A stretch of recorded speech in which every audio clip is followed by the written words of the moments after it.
Welcome along, guys. I'm at Barnstormer BMW in Alton to test ride a new bike. No, it's not the GS, it is the new S1000RR.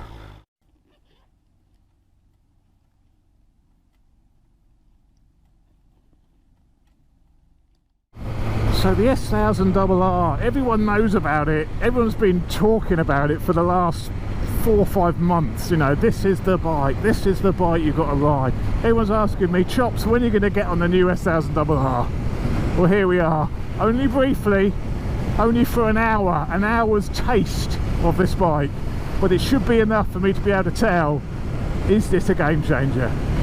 So this is the standard version, this isn't the M Sport, this is the stock version, this is the £15,500 basic version, which I don't think BMW are going to sell many of these. I think most people, see if they can get hold of them, most people are going for the M Sport version, which has the carbon wheels and all those extras. This is the basic one, but what Barnstormer's done, they fitted some forged wheels onto this anyway, just to make it a bit lighter, and it does feel light to ride. So specs of these, I'm sure you're aware, these are around 195 kilos wet, so incredibly light. They're also 202 brake horsepower is what BMW lists them as, but independent dyno tests have proved them to be about 205, 206 brake horsepower at the back wheel in full standard trim, so it's an incredibly powerful motorcycle.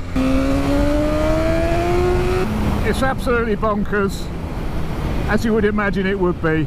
I almost wish this didn't have the forged wheels on it so I could see what it was like completely stock, because with these on it feels really nimble actually. Has this one got cruise control, or is that an option? Yes, it has. Bloody cruise control, that's what you want. Bang that on, enables you to rest your hands. I think it's an absolute must on a sports bike, bit of cruise control. Love that. The whole TFT is beautiful on this. It's got to be one of the best, or if not the best TFT I've seen. I always say I prefer an analog rev counter to a TFT, but that is how they should be. That is beautiful. The mirrors are quite vibey actually. I can't see much in those mirrors at all. Not that you really care about mirrors on a sports bike, but it's a little point to mention. I know TMF cares a lot about his mirrors, and yeah, they're a little bit vibey. A little bit vibey if that's your thing. More than you would ever need on the road, but that power is accessible. It doesn't feel like it's too much, you can't use it. It wasn't wheeling too much. I think the electronics must be very, very good on this. There's none of that wheel coming up, shut the power off, wheel coming up, shut the power off. Very smooth, very controllable, even when you're fully on the gas. That is a surprise. It's not so much power there that you can't use it.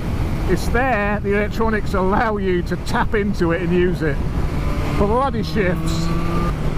Let's try a 5th gear overtake at 60 miles an hour. Let's see how it pulls. Overtaking this car in front. This fellow BMW. 5th gear, it's 57 mile an hour, full power. There's nothing wrong with that mid-range. If you go into the menus on here, sport, I mean, I don't even know where to start. Sport, I mean, what's this little thing do? Moves along. Navigation. It's got built-in navigation, which is a lovely touch. Well, it looks like it's not enabled though, so you may have to pay to enable it. So much information in the menus, I can't even begin to go into that. I've only got an hour on the bike. Suffice to say, there's enough there to keep you busy for a good couple of hours. Goes well. It's really easy to ride. You know, you can go quickly on it and it just feels super easy. Very controllable.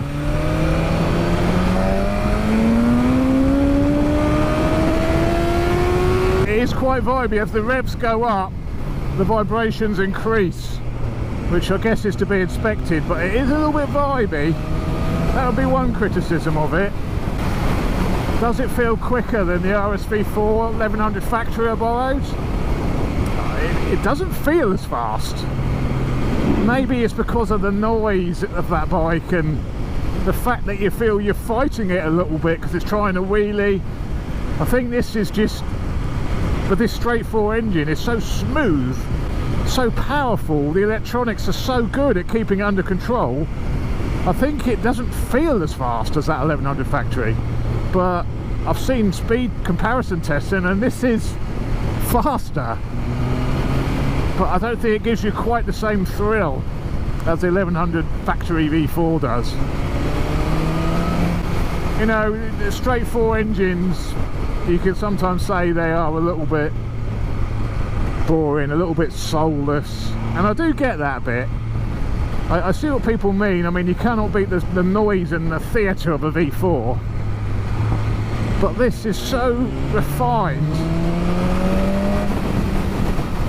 It's hard to say that it's soulless. I think it is the pinnacle of the straight 4 engine, this now. I think this really is the ultimate straight 4 sports bike. There's not even that much weight on your wrists at all. It's perfectly acceptable, the comfort levels. Much more so than my H2. That quick shifter, so smooth. Same with the blipper. It's like my GSX-R, beautifully smooth. The thing about the S1000RRs, they always made good road bikes because they have things like the cruise control, the heated grips, you know, your SOS, but just those little options you get as a road bike. They're not sold as track machines. They have the creature comforts. I mean, what is this button here? Something on. Oh, I've just turned something on I probably don't want on now. Woo, those brakes! Oh man, they're incredible. I'd love to take this on track because there is just an incredible amount of braking here. One thing which always worries me on track is braking. I don't feel that confident really stamping on them, but these, they're amazing.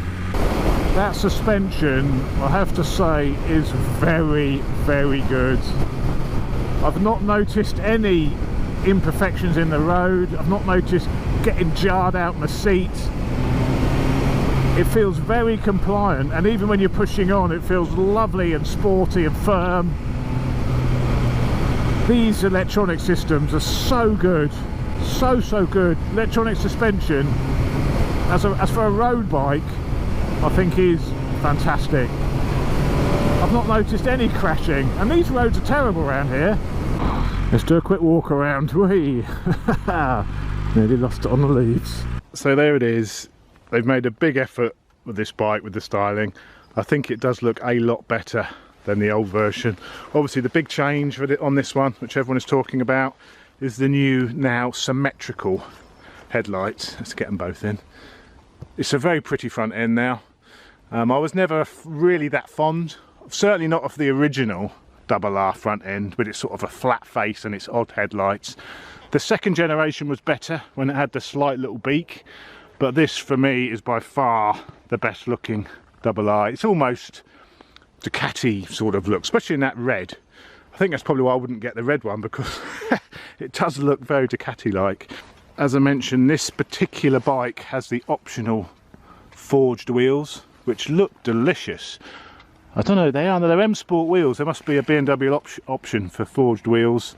They look very nice, like them. These are the new calipers, work fantastically. BMW branded, but I think they're made by, I can't remember the company they're made for, but the company who makes them is actually owned by Brembo, so still some Brembo involvement there. Other big changes is the new subframe. It's got like this trellis subframe. Just look, oh, that's hot. I'm just looking at heat actually, because these always have been bikes which run very hot. That frame, you could fry an egg on that. That's actually too hot to touch. The old fins, you know, you've still got that shark fin styling there. It's a good looking bike. The other big change with these is there's no tail light. The tail light and brake light is all integrated, and the indicator's in there as well. Let's put the indicator on. So it's all integrated. So when you're braking, you must not be able to see that indicator very well. I'm surprised that's even legal. Switch gear is nice quality. I like the feel of all that. Very busy. There's a lot on here. You've got the wheel as well for adjusting everything on the display, and it tilts and moves and all sorts of going on with the switch gear, but it's nice. This one's got the SOS button to calling B&W emergency services, so this must have some extras on this bike. I don't know if this is completely stock. This has the heated grips and other stuff. Let's have a look at that display. Look at that. It's the same display, same physical TFT, which is on the new GS that we were using in Spain the other week, but obviously it's got a new layout. It's really, really nice. The display on this is fantastic. The best TFT I've ever used, I have to say. I would prefer that TFT over an analog rev counter setup. That's beautiful. That's how to implement a TFT. That's very nice.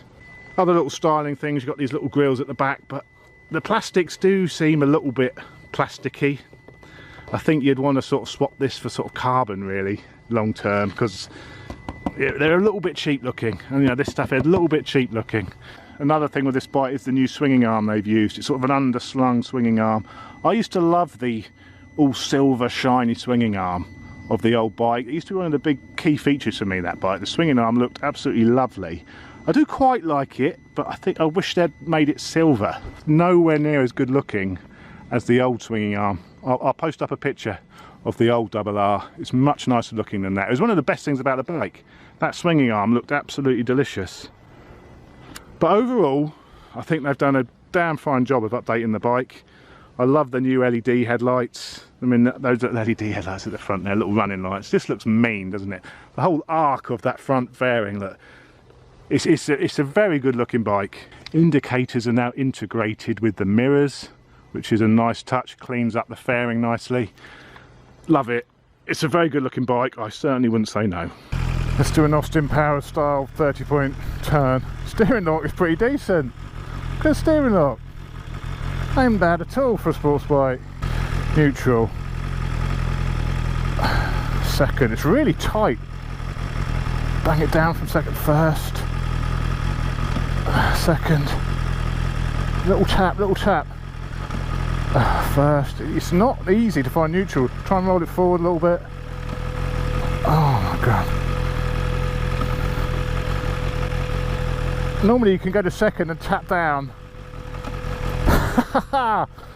That's really difficult. It's because of the quick shift and the blipper, there's like movement in the lever, like a bagginess. Bit baggy, the lever. Neutral, there we go, after the 5th or 6th attempt. Look at that screen. Oh, it's nice. So there we go guys, first little look at the RR. Hope you enjoyed that. It's literally just an hour's first impressions. First impressions, it's all good. How quickly you're up to speed without even giving it anything. Things to love about this bike: the looks, the ease of use, the accessibility of the power, the TFT, the kit you get. I know a lot of it is optional extras, but the kit which you could potentially get if you weren't willing to spend more money. It's just a lovely bike to ride. Bad things, pegs are high. I guess you could get some rear sets to lower those a bit if you wanted. It's a little bit vibey, and it's extremely difficult to find neutral. It could just be this bike, but I know the old RR was always a little bit tricky to find neutral as well. But apart from those little finicky things, it's an absolute cracker. Massive thanks to Barnstormer B&W at Alton for lending me the bike for an hour or so. That's appreciated, guys. I'll put a link below to Barnstormer, so if you want to test ride this, give them a ring. Take it for a test ride. I think you'll be impressed. See you later, guys.